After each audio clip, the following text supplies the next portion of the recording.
وبركاته. الحمد لله نحمده ونستعينه ونستغفره ونؤمن به ونتوكل عليه ونعوذ بالله من شرور أنفسنا ومن سيئات أعمالنا. من يهده الله فلا مضل له ومن يضلله فلا هادي له. وأشهد أن لا إله إلا الله وحده لا شريك له وأشهد أن محمدا عبده ورسوله. أما بعد فإن خير الكلام كلام الله وخير الهدي هدي محمد صلى الله عليه وسلم وشر الأمور محدثاتها وكل محدثة بدعة وكل بدعة ضلالة وكل ضلالة في النار. أعوذ بالله السميع العليم من الشيطان الرجيم. بسم الله الرحمن الرحيم. وإذا سمعوا اللغو أعرضوا عنه وقالوا لنا أعمالنا ولكم أعمالكم سلام عليكم لا نبتغي الجاهلين. إنك لا تهدي من أحببت ولكن الله يهدي من يشاء وهو أعلم بالمهتدين. وقالوا إن نتبع الهدى معك نتخطف من أرضنا أولم نمكن لهم حرما آمنا يجبى إليه ثمرات كل شيء رزقا من لدنا ولكن أكثرهم لا يعلمون. وكم أهلكنا من قرية بطرت معيشتها فتلك مساكنهم لم تسكن من بعدهم إلا قليلا وكنا نحن الوارثين.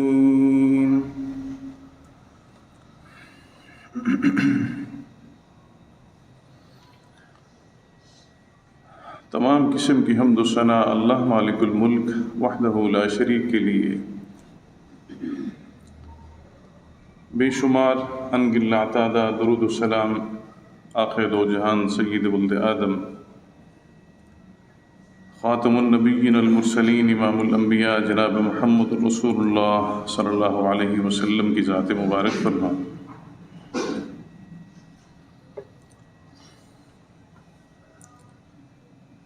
مختصر حمد و ثنا کے بعد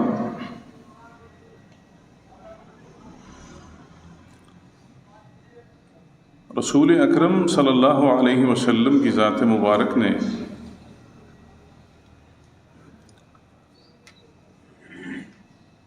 مسلمان کی شخصیت کو بہتر بنانے کے لیے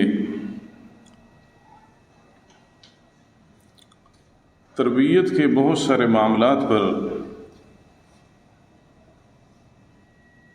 امت مسلمہ کی رہنمائی فرمائی ہے.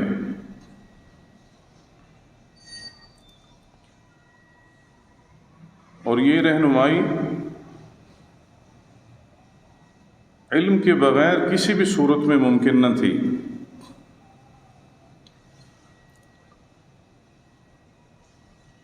پہلے آپ نے ان کو علم سے روشناس کرایا،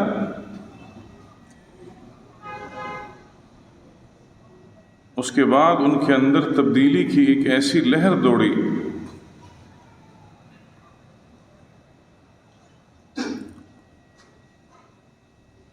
کہ پیغمبر علیہ السلام کی خدمت میں بیٹھنے والے بڑے تو دور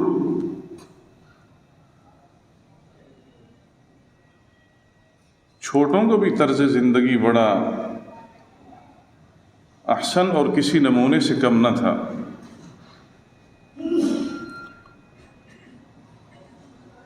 رسول اکرم صلی اللہ علیہ وسلم نے صحابہ میں سے ہر ایک کی شخصیت کے اندر بات کو سننا، سمجھنا اور پھر بات کرنے والے کی گفتگو کو اپنے دامن کے اندر راز رکھنا،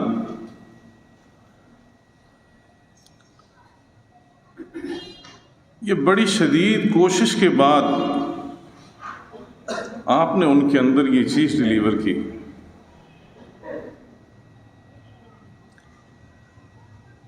معاشرہ کے اندر طبقاتی تقسیم اگر انسان میں نہ ہو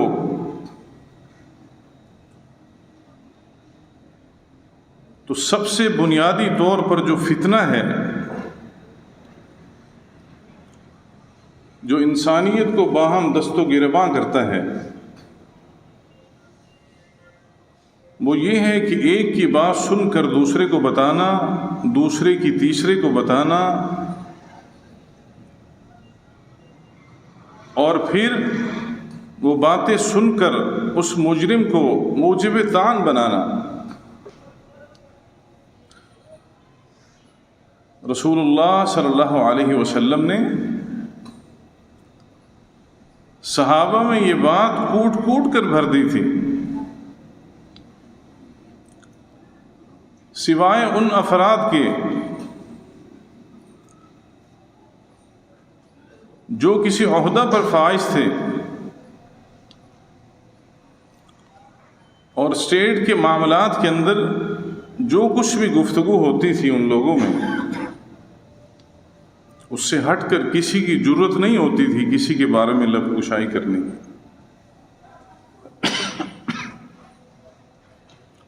بہت سارے ایسے واقعات ہمیں ملتے ہیں کہ جس کے اندر یہ بات روز روشن کی طرح واضح ہے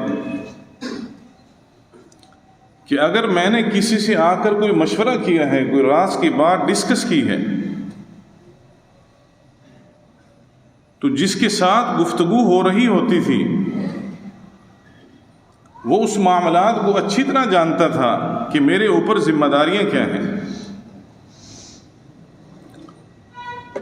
اللہ کے پیارے حبیب جناب محمد رسول اللہ صلی اللہ علیہ وسلم کا فرمان ہے، اذا حدث الرجل الحدیث ثم التفت فهي امانۃ، او کما قال علیہ الصلوۃ والسلام۔ جب کوئی بندہ کسی سے کوئی بات کرتا ہے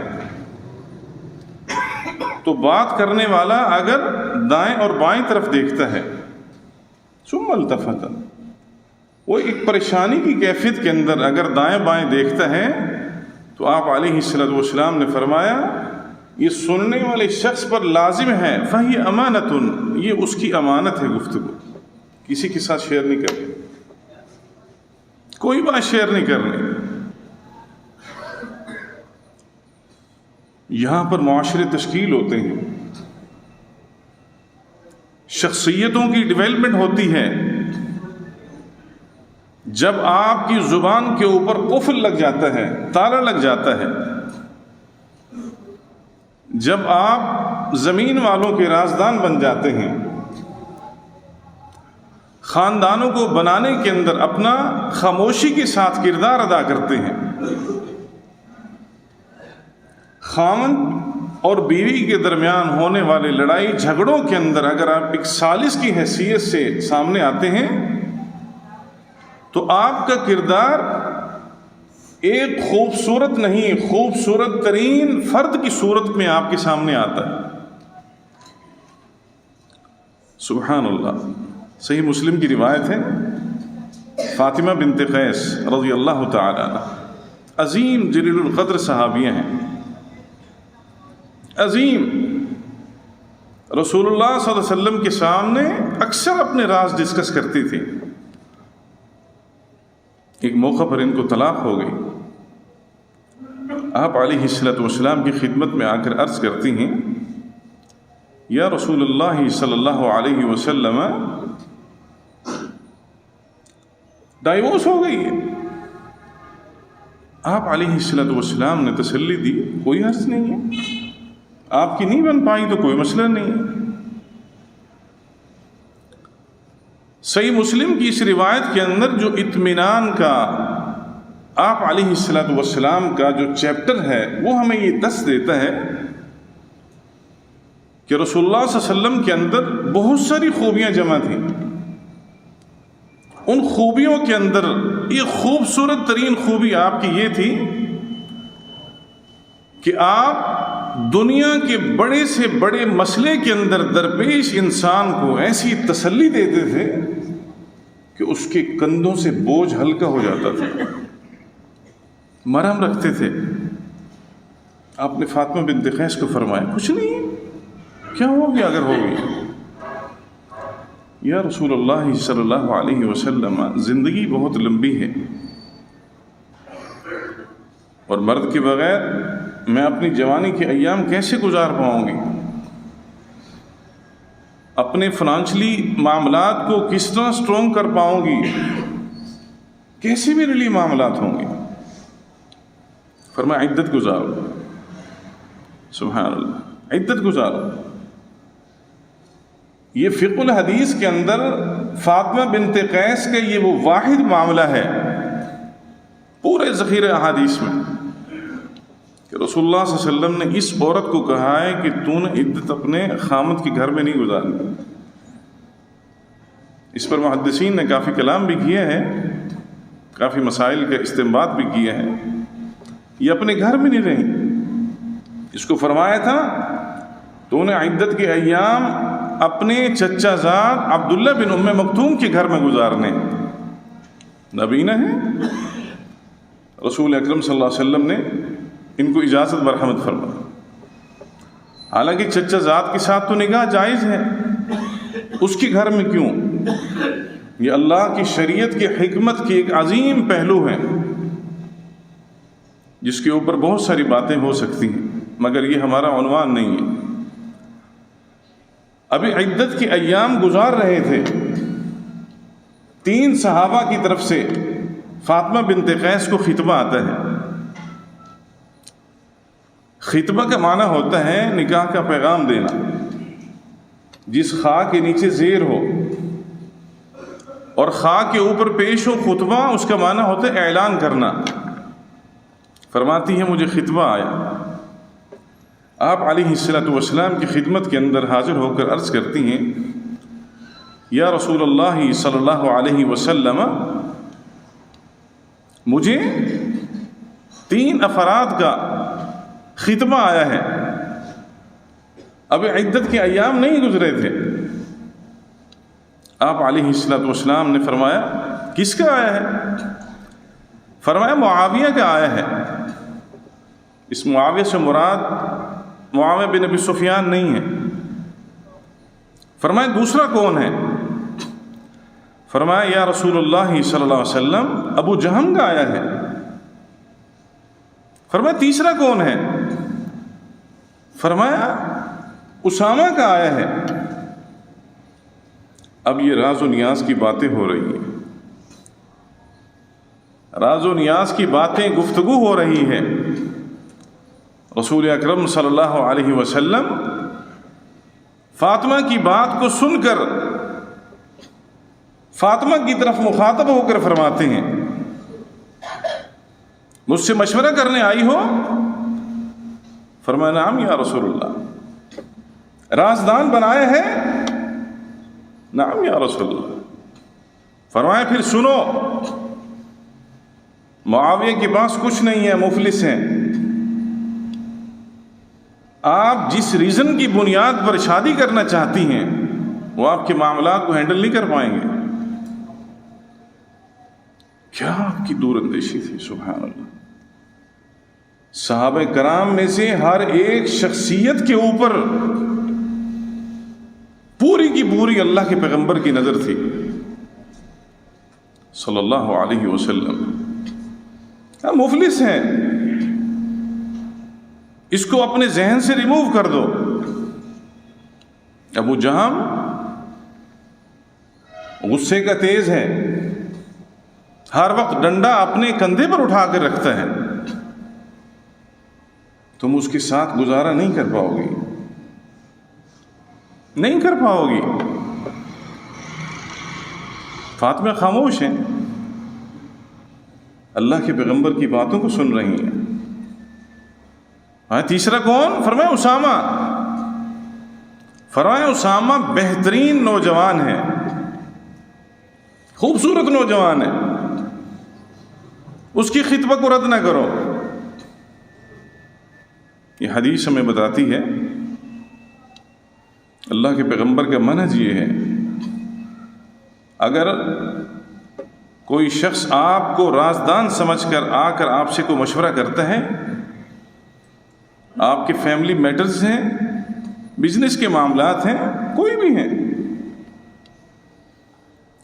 آپ کو وہ ایکسپرٹ سمجھ کے آیا ہے، آپ کی ذمہ داری اور فرائض کے اندر یہ بات شامل ہے کہ اس تمام معاملات کے پس و پیش سے آپ اس کو واقف کریں جو آپ کی نالج میں ہے۔ رسول اللہ صلی اللہ علیہ وسلم کا یہ مشورہ غیبت پر مشتمل نہیں ہے، ایک مسلمان خاتون کے فیوچر کو سیو کرنے کے اوپر یہ مشتمل ہے۔ آپ علیہ الصلوۃ والسلام نے یہ سٹیٹمنٹ ابو جہم اور معاویہ کے بارے میں جو فاطمہ بنت قیس کے سامنے دی ہے، یہ آپ نے کسی صحابی کے سامنے نہیں دی۔ اس کی وجہ کیا تھی؟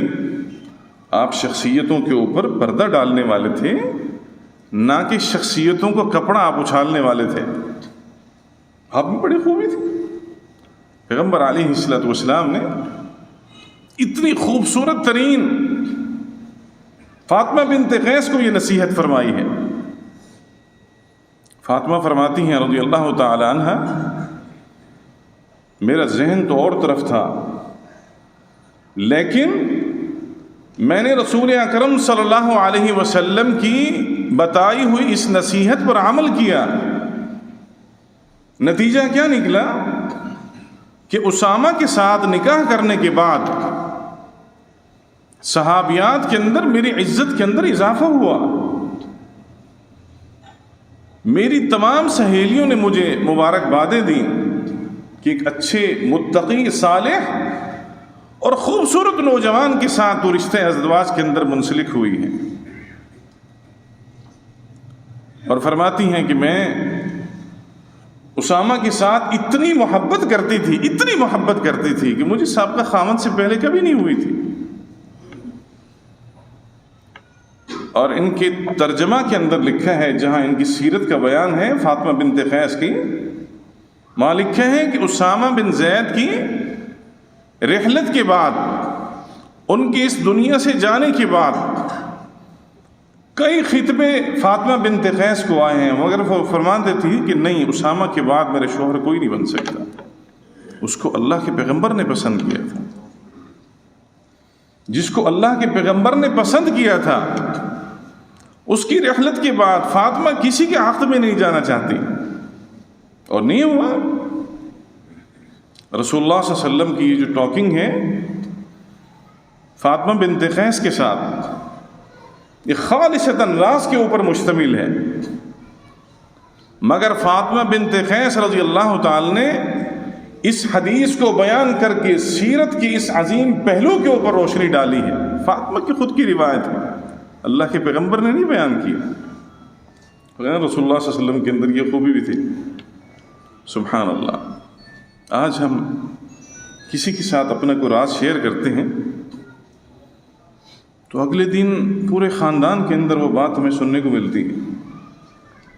دوستوں کے اندر بات ہوئی، ایک دوست سے بات ہوئی تو چوکو چوراہوں کے اوپر ملتی ہے۔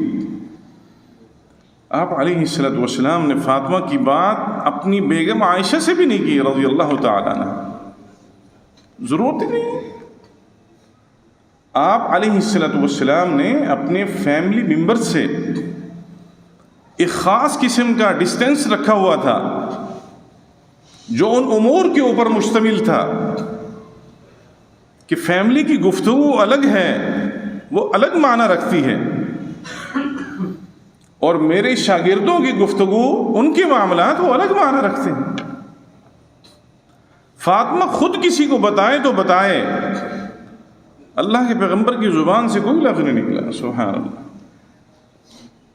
کیسی عظیم تربیت فرمائی تھی، اور یہ خالصتاً علم دینے کے اوپر مشتمل تھی۔ آپ نے سب سے پہلے ان کو اویئرنیس دی ہے، اپنے منہج کی، اپنی تعلیم کی، علم وحی کی ان کو تعلیم دی۔ اس کے بعد ان کے اندر شعور کو اجاگر کیا ہے۔ آپ یاد رکھیے، آپ ڈاکٹریٹ کی ڈگری حاصل کر لیں، سب کچھ حاصل کر لیں، دنیا کی جو سب سے بڑی ڈگری ہے، پوسٹ ڈاکٹریٹ کر لیں، آپ سب کچھ کے ہونے کے باوجود اگر اس علم نے آپ کے اندر شعور کو ڈیولپ نہیں کیا تو آپ کا علم کسی کھاتے کا نہیں ہے، وہ نالج کسی کھاتے کا نہیں ہے۔ آپ عمر کا ایک کثیر حصہ اپنا ضائع کر چکے ہوں گے اگر آپ کے اندر شعور کی آنکھ بیدار نہیں ہوئی۔ اور یاد رکھیے، شعور کی آنکھ کا کھلا ہونا، اس کا عمر کے ساتھ کوئی تعلق نہیں ہے، عمر کے ساتھ اس کا کوئی تعلق نہیں ہے کہ انسان عمر کی منازل طے کرتا چلا جائے، اس کو شعور آتا جائے، یہ بات نہیں ہے۔ پاسبل ہے لیکن یہ قانون نہیں ہے۔ آئیے ایک اور حدیث پڑھتے ہیں۔ رسول اللہ صلی اللہ علیہ وسلم کے عظیم صحابی، آپ کے شاگرد، آپ کے خادم، آپ کے سفر و حضر کے ساتھی، آپ کے کئی معاملات کے مشاہد، کئی معاملات کو دیکھنے والے، صحابہ میں سب سے زیادہ عمر پانے والے، کم عمر کے اندر رسول اللہ صلی اللہ علیہ وسلم کی خدمت میں آنے والے انس بن مالک رضی اللہ تعالی۔ آپ علیہ السلام نے ان کو کہیں کام بھیجا، بچے تھے، کام کرنے چلے گئے، راستے کے اندر بچوں کو کھیلتا ہوا دیکھا تو ساتھ کھیلنا شروع کر دیا۔ پیغمبر علیہ السلام ان کی انتظار کر رہے ہیں، انس ابھی آتا ہے، انس نہیں آیا۔ آپ علیہ السلام کھڑے ہوئے اور انس کے راستوں کا تعاقب کرتے ہوئے آپ پیچھے پیچھے چل پڑے۔ دیکھا بچوں کے ساتھ کھیل رہے ہیں، آپ بچوں کی مجلس پر گئے، سب سے پہلے آپ نے کہا السلام علیکم ورحمۃ اللہ وبرکاتہ۔ بچوں نے سب نے جواب دیا۔ انس نے جب آپ کو دیکھا، انس ایسے کانپ گیا، مجھے تو کام کہا تھا، میں ادھر کیا کر رہا ہوں؟ آپ نے اس کو بلایا، فرمایا انس ادھر آؤ، تعال۔ انس آیا، فرمایا آپ کو کوئی کام سے ملے گئے تھے؟ یا رسول اللہ، نصیحت بھول گیا تھا، ابھی جاتا ہوں۔ آپ نے اس کو کچھ بھی نہیں کہا، کچھ بھی نہیں کہا، دست شفقت اس کے سر پہ رکھا اور اس کو اپنے مشن کی طرف بھیج دیا، جس کام کے لیے بھیجنا تھا چلا گیا۔ انس کو تاخیر ہو گئی، شام کو اپنے گھر دیر سے لوٹا۔ والدہ پوچھتی ہیں انس خیریت تو ہے، آج لیٹ آئے ہو؟ اما اللہ کے پیغمبر کا کام تھا صلی اللہ علیہ وسلم، کام تھا اس وجہ سے لیٹ ہو گیا۔ والدہ پوچھتی ہیں کیا کام تھا؟ فرمایا سر النبی صلی اللہ علیہ وسلم، اللہ کے پیغمبر کا راز ہے، میں نہیں بتاتا۔ مائیں کیسی تھی، ان کی شعور کی آنکھ بھی کھلی ہوئی تھی۔ اپنے بیٹی انس کو مخاطب کر کے کہتی ہیں اگر اللہ کے پیغمبر کا راز ہے نا، پھر اس کو راز ہی رہنے دینا، کسی کو نہیں بتانا۔ انس نابالغ ہے، اس کی شعور کی آنکھ کھلی ہوئی ہے، اللہ کے پیغمبر کا معتمد ہے۔ پیغمبر علیہ السلام چاہتے تو صحابہ میں سے کسی کو بھی اس کام کے لیے منتخب کر سکتے تھے، لیکن اللہ کے پیغمبر کو پتہ تھا صلی اللہ علیہ وسلم کہ انس اس بات کو کبھی بھی اوپن کرنے والا نہیں ہے۔ یہ کیسے ممکن ہو پایا؟ سب سے پہلے انس نے اس مجلس کا انتخاب کیا جس مجلس کے اندر شعور کی آنکھ کھلتی تھی۔ اللہ کے پیغمبر کے ساتھ بیٹھتا تھا. آپ علیہ السلام نے اس کے اوپر ٹرسٹ کیا تھا. رسول اللہ صلی اللہ علیہ وسلم اس دنیا سے چلے گئے. ثابت بن قیس رضی اللہ تعالیٰ عنہ اللہ کے پیغمبر کے صحابی اور بڑے عظیم صحابی. صحابہ تو سبھی عظیم ہیں. صحابہ کے بارے میں دلوں میں نفرت رکھنا اپنے ایمان کو خارج کرنا ہے. سب صحابہ عظیم ہیں. یہ ثابت بن قیس وہ عظیم صحابی ہیں کہ سورۃ الحجرات کی وہ بلند آواز والی آیات کا نزول اس صحابی کی وجہ سے ہوا تھا. ثابت بن قیس کی وجہ سے رسول اللہ صلی اللہ علیہ وسلم نے اس کو لقب دیا تھا خطیب کا. بہترین گفتگو کرتے تھے, سلیقہ مند تھے, سلیقہ شعار تھے, بلند آواز تھی, دراز قد تھا, خوبصورت ترین. اللہ کے پیغمبر کی یہ بھی رازدان تھے. انس بن مالک رضی اللہ تعالیٰ عنہ ایک دن ثابت بن قیس کے ساتھ بیٹھے ہیں اور ان کو یہ حدیث سنائی, رسول اللہ صلی اللہ علیہ وسلم کا واقعہ سنایا, اور فرماتے ہیں اگر مجھے شریعت اور اخلاق اجازت دیتی کہ میں اللہ کے پیغمبر کا راز کسی کے سامنے اوپن کروں تو ثابت آپ ہیں, مگر میں آپ کے سامنے بھی بیان نہیں کرتا. کیوں؟ میرے نزدیک آپ تقویٰ للہیت اور اللہ کی شریعت کے احکام پر عمل کرنے کے اندر سب سے بلند مرتبے پر فائز ہیں. میں چاہتا تو آپ کے سامنے بیان کرتا مگر میں نہیں کرتا. انس اس راز کو رکھ کر 100 سال سے زائد عمر پا کر اس دنیا سے چلے گئے ہیں, مگر اللہ کے پیغمبر کا راز نہیں کسی کو بتایا. سبحان اللہ. یہ جو چیزیں ہوتی ہیں,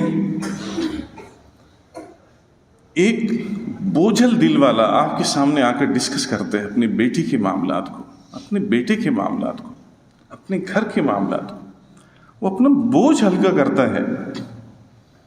کسی کو یہ زیب نہیں دیتا کہ اس کے اس معاملات کو لوگوں کے سامنے بیان کرے, تو یہ تو اس مصیبت میں گر چکا ہے. اخلاق کی سب سے گراوٹ والی یہ حرکت ہے جو انسان کی پرسنالٹی کے اوپر سب سے بڑا دھبا ہے, سب سے بڑا دھبا ہے. ہم ان چیزوں کو دیکھتے نہیں, انجوائے کرتے ہیں. کسی کو پریشانی کے اندر مبتلا ہو کر دیکھ کے ہم انجوائے کرتے ہیں. ایسے بے حس ہو چکے ہیں ہم, ہمارے اندر حس نام کی کوئی چیز نہیں ہے. باتوں کی ٹوک کے اندر لگے رہتے ہیں, اس کے بعد اللہ کے دین کو اور ان چیزوں کو دیکھتے نہیں. سیر اعلام النبلاء امام ذہبی کی کتاب ہے رحمہ اللہ, صحابہ کے احوال کے اوپر ہے. عباس بن عبد المطلب رضی اللہ تعالیٰ رسول اللہ صلی اللہ علیہ وسلم کے چچا ہیں. سیدنا عمر نے اپنے دور کے اندر عبداللہ بن عباس کو خاص قسم کی کیبنٹ کے اندر ان کو رکن نامزد کیا تھا. آپ حیران ہوگے, عباس کو نہیں کیا, عبداللہ کو کیا ہے. نفرت نہیں تھی. وہ کثیر عمر کے ہونے کے بعد ان کا حافظہ تھوڑا سا کمزور ہو چکا تھا. عبداللہ ینگ بلڈ تھا اور اللہ کے پیغمبر علیہ السلام کی دعائیں عبداللہ بن عباس کے پیچھے تھیں. سیدنا عمر کی عبقری آنکھ نے جس وقت دیکھا کہ عبداللہ ہمیں بہت فائدہ دے سکتا ہے, تو فرمایا عبداللہ آج کے بعد ہماری کیبنٹ کے آپ رکن ہو. عبداللہ بن عباس ڈر گئے اور تھوڑا سا دہل گئے. فرمایا مجھے پتہ ہے آپ کے سینے میں قرآن ہے, آپ مجھے غلط مشورہ کبھی نہیں دیں گے, مجھے ہمیشہ درست رائے کی طرف میری نشاندہی کرو گے تم, میں تمہارے اندر یہ خوبی دیکھ رہا ہوں. عبداللہ کا سر جھکا ہوا ہے. فرماتے ہیں جیسے امیر المومنین آپ کا حکم, میں حاضر ہوں. گھر گئے, اپنے بابا کو جا کے بتایا. بابا کو جا کے بتایا کہ آج امیر المومنین نے مجھے رکن نامزد کیا ہے.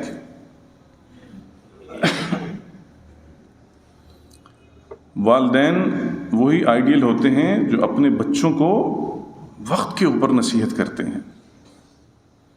لوہا جب گرم ہوتا ہے نا، اس وقت چوٹ لگانے کا فائدہ ہوتا ہے. جب لوہے کو لوہار ٹھنڈا کر دے، ٹھنڈا کرنے کے بعد اس کے اوپر وہ ہتھوڑا مارتا رہے، وہ لوہار اس کو اس ساخت کے اندر نہیں ڈال سکتا جو اس کی مطلوبہ ساخت ہے، کسی صورت نہیں ڈال سکتا. عبداللہ نے بات کی اپنے بابا عباس سے رضی اللہ تعالی عنہما. بابا نے کہا عبداللہ میری 3 باتیں یاد رکھنا. ایک ہی دفعہ بولی، 3 باتیں ریپیٹ نہیں کی. 3 باتیں میری اپنے دماغ کے اندر رکھنا، اس پر کبھی کمپرومائز نہیں کرنا.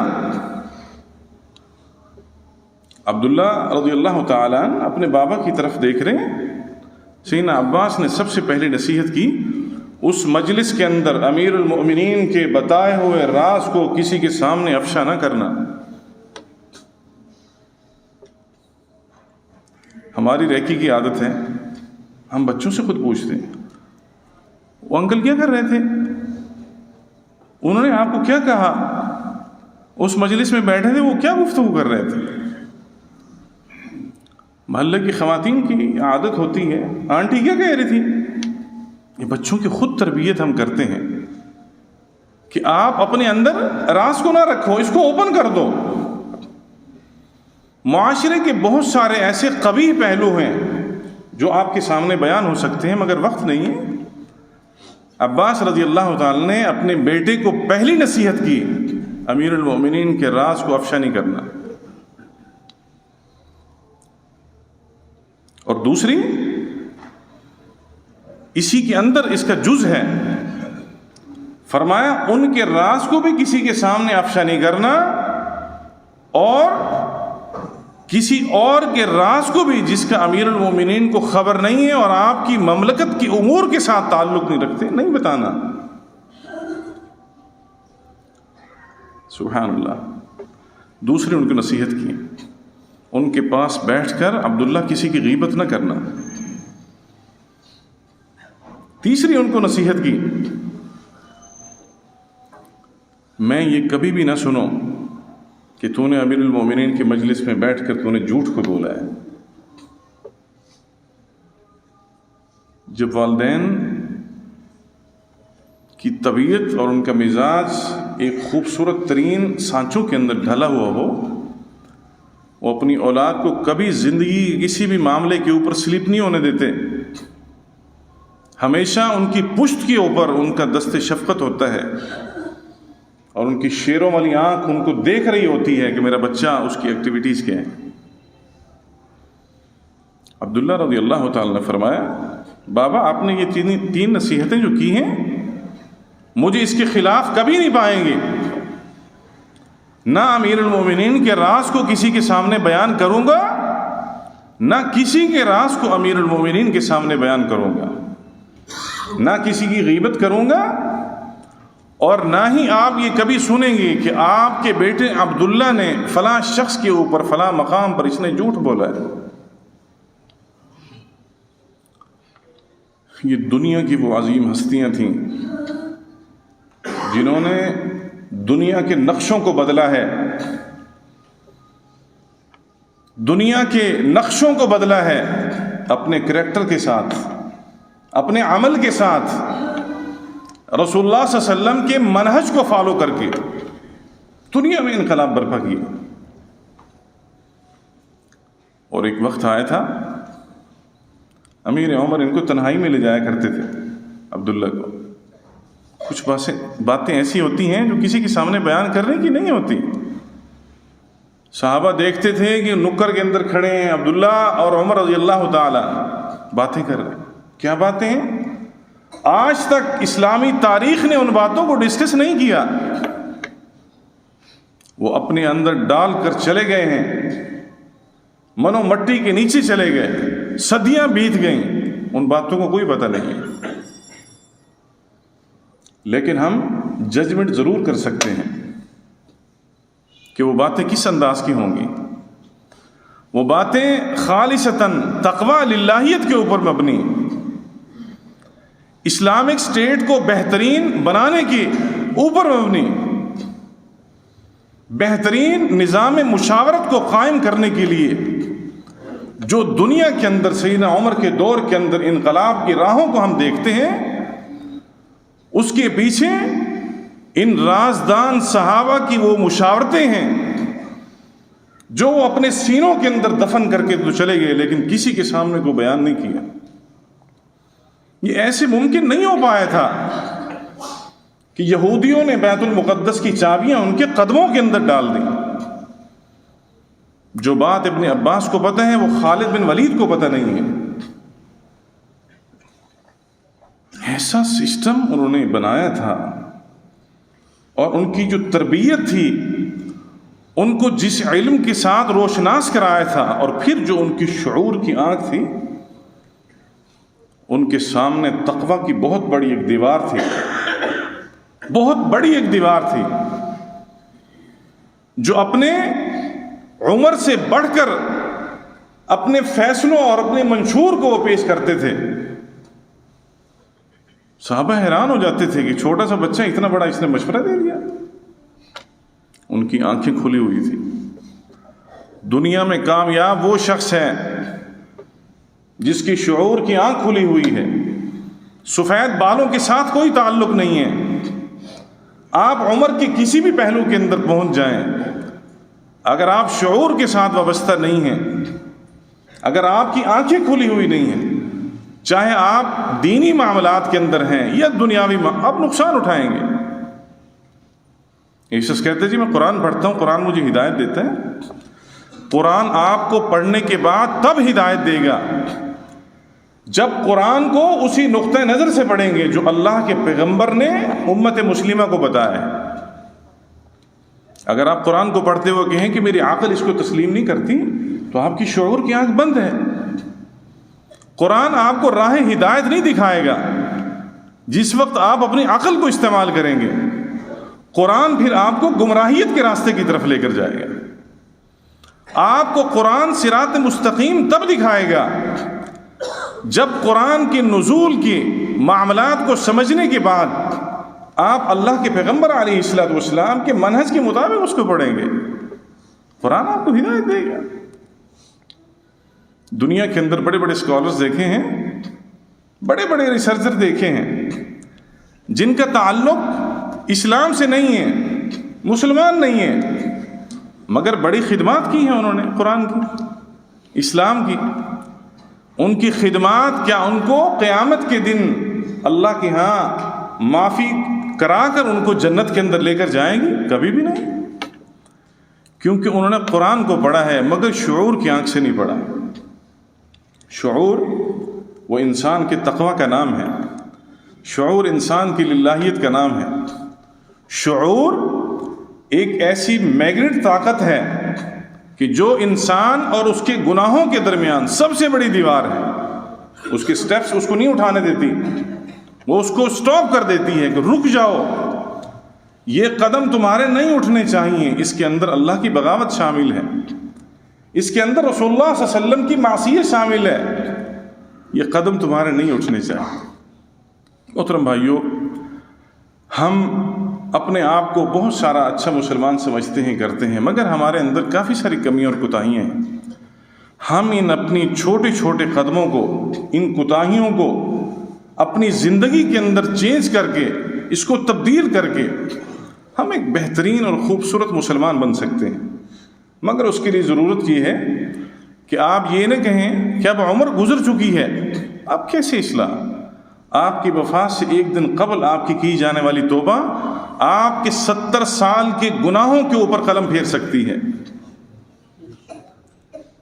اور بالخصوص میرے نوجوان بیٹے اور بھائی جو دنیا کی رنگینیوں کے اندر ملوث ہیں اور ان رنگینیوں سے باہر نہیں نکل پاتے، اللہ کی شریعت سے دور ہیں، آئیے ان شریعت کی بہاروں کو دیکھیے۔ رسول اللہ صلی اللہ علیہ وسلم نے نجی معاشرت کی تشکیل، قومی معاشرت کی تشکیل اور ان حکومتوں کو کن چیزوں کا پیغام دیا ہے کہ آپ اپنی اصلاح کریں، راز کو راز رکھیں اور ان رازوں کو دفن کر دیں جب تک کہ کسی دوسرے کے لیے وہ فتنہ نہ بنے. آپ اس کو دفن کر دیں. آپ ایک خوبصورت ترین انسان بن سکتے ہیں. رسول اللہ صلی اللہ علیہ وسلم کی سیرت کے بہت سارے پہلوؤں کے اندر سے یہ راز کا پہلو ہمیں بہت سارا سبق دیتا ہے. آپ اپنی زبان کے اوپر تالا لگائیں، ہاتھوں پر تالا لگائیں، پاؤں پر تالا لگائیں، اپنی آنکھوں کے اوپر تالا لگائیں. آپ کوئی چیز دیکھ لیں، کسی کی کوئی معاملات کو دیکھ لیں، آپ کہیں کہ میں نے کچھ بھی نہیں دیکھا، کوئی معاملات بھی نہیں ہیں. آپ کی عبادات اللہ کے ہاں قابل قبول ہوں گی.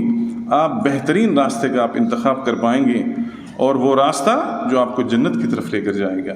اللہ سے دعا ہے اللہ صحیح معنوں میں ہمیں قرآن و سنت کو سننے سمجھنے اور اس کے مطابق عمل کرنے کی توفیق دے.